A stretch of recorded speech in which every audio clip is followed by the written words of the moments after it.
Hi, I'm Randy Altman, here with Post Perspective, and one of our guests today is Mark Hamaker from Autodesk. Hey, Randy. And hi there, welcome. Thanks. We're going to talk about 2015 releases. So Yes. you want to dig into Smoke, which is your sort of Sure.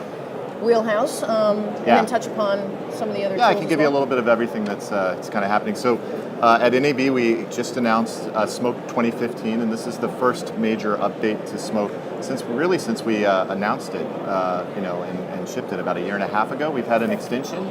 We hadn't put out a new version, so we're very excited about that. Everybody, at the booth, it's crowds around it, checking it out, because there's some cool things in it. We've done a significant overhaul on how the effects tools work, so it's a lot faster, do more things in the timeline.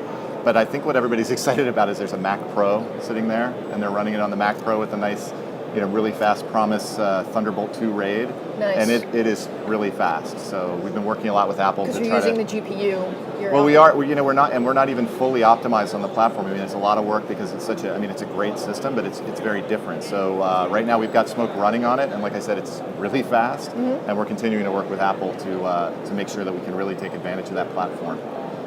So that's it, and then the other thing we've added, there's a bunch of features, but the one that everybody seems excited about is that we put a 3D tracker into Smoke, which had been the most requested feature. Everybody's like, why doesn't it have a 3D tracker from the beginning? I'm like, okay, we're listening. Here you go. And we put it in. But it's cool because Smoke is so native 3D that it lets you really take advantage of that tool set that's in Smoke. And you could import 3D tracking data, but now it's just right there. So I think it'll open up that capability for a lot more people that might have been intimidated by having to run it through a third-party tracking program and bring it in.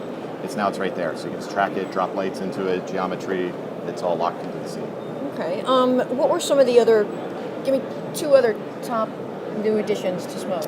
There's a lot of things that got rolled into that extension release that we then put into this version. So, a proper trim view was one of them. So, and I think that kind of speaks to what we're trying to do with Smoke.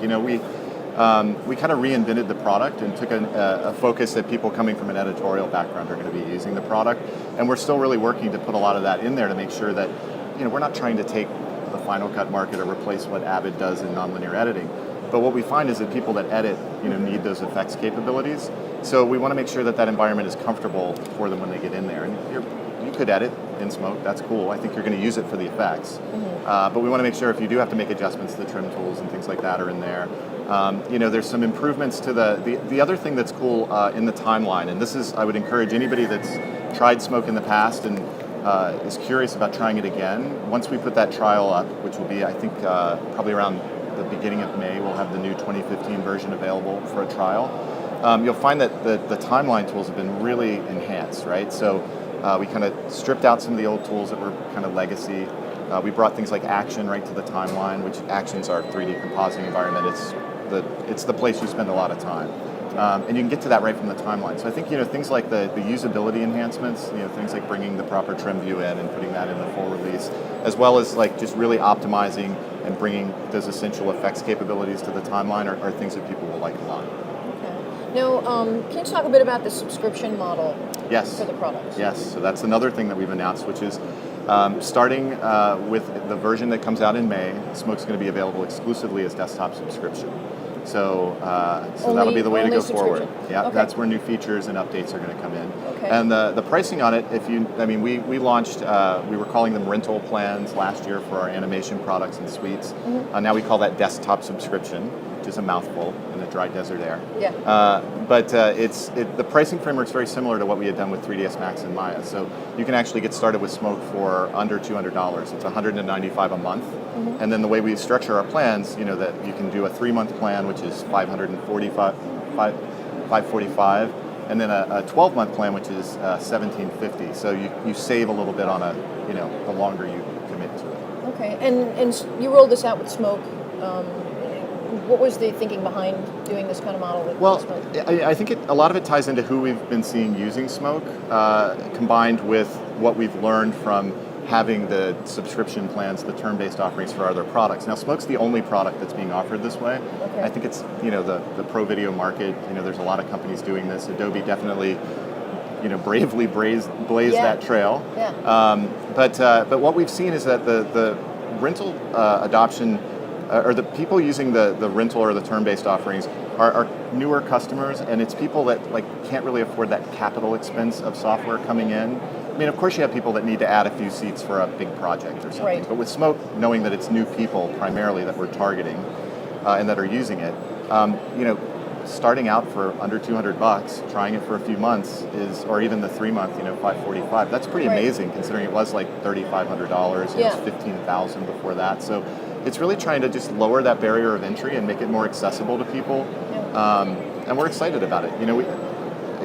I'm kind of giant run-on sentence here, but what we have seen is about 75% of our customers are new to really Autodesk as far as a video customer, right? They're not coming from a Flame background or a So this gives traditional them background. entree into it. Yeah, so for those people, it's just a new way to access the software and to get into it. And what we'll be doing with this, just like everything, is we're listening to people and seeing what they like, what they don't like. I'm sure everybody will say, why isn't it $1 a month? Well, that's a little low, but we'll see how it goes. And a big part of what we've been trying to do with Smoke from the beginning is listen to people, talk to people that buy, but especially people that don't buy. Like how do we kind of entice them to get back into or to start?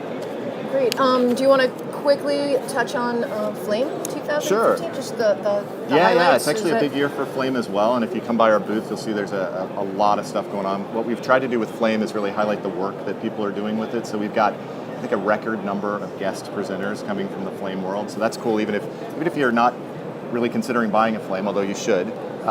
Just to watch the stuff people do, it's pretty amazing. But the kind of one of the big news, aside, there's a 2015 Flame release, lots of great new features, but we've also expanded the Flame family a bit, and also made a change to the Flame Premium offering. So if you know Flame Premium, it's Flame and Luster, which is color grading together.